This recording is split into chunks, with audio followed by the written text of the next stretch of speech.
Again the note vanished out of his hands in a flash. He couldn't believe it, everything had been real. He was in love with the girl next door, a beautiful girl with amazing powers. A girl that had made all of his wildest fantasies come true, and was still doing so. "What they will do to me," he said aloud, remembering what the note had said. His lust for diapers got the better of him even more than his curiosity to find out what the girl had meant by the note. He stripped off his clothes, knelt down on the floor and opened the box of Pampers. The amazing Pampers smell hit his nostrils like a freight train, and he was filled with a powerful sense of happiness. He took out a fresh Pamper from the box. It was a real Pamper as far as he could tell. Even though it was a large size, there was no way it should fit his teenage body. "If I could just make myself small enough to fit the diapers," he thought with a laugh. But even though he knew he couldn't wear it properly, at least he could still have fun with it. He leapt to his bed. Opening the bottom half of the diaper, he quickly lay on his back, lifted his bottom and slid the diaper beneath him. As he brought the front of the diaper up between his legs and into place over his throbbing arousal, he felt a strange tingling sensation. He closed his eyes, took a deep breath. As he did, his body seemed to be on autopilot.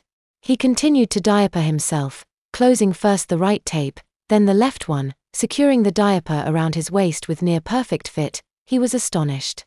When he jumped up off the bed, he learned what the girl had meant in the note. Everything around him was bigger: his bed, his desk, the chair. He quickly realized that it wasn't the room that was huge, it was himself that had become small. Comparing his height to the bed next to him, he guessed he was about the size of an 8-year-old.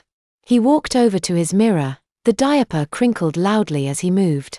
Looking at his reflection in the mirror, he did not see a small 8-year-old boy, however a shrunken version of his teenaged self, sized just right to fit the Pamper he was wearing. "Amazing," he said while staring at himself in the mirror. Another flash of light appeared, this time in his right hand. As the light faded, a new note appeared in his hand.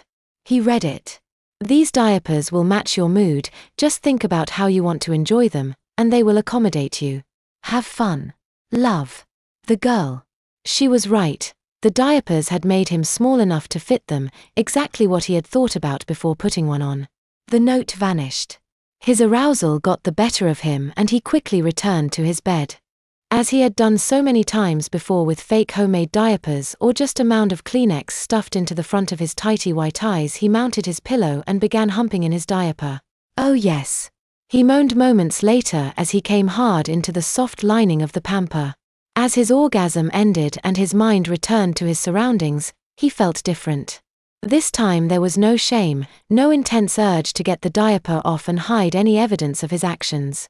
His only thought was of how lucky he was to have found such a wonderful girl, and of the box of diapers in his closet, and the possibilities they presented.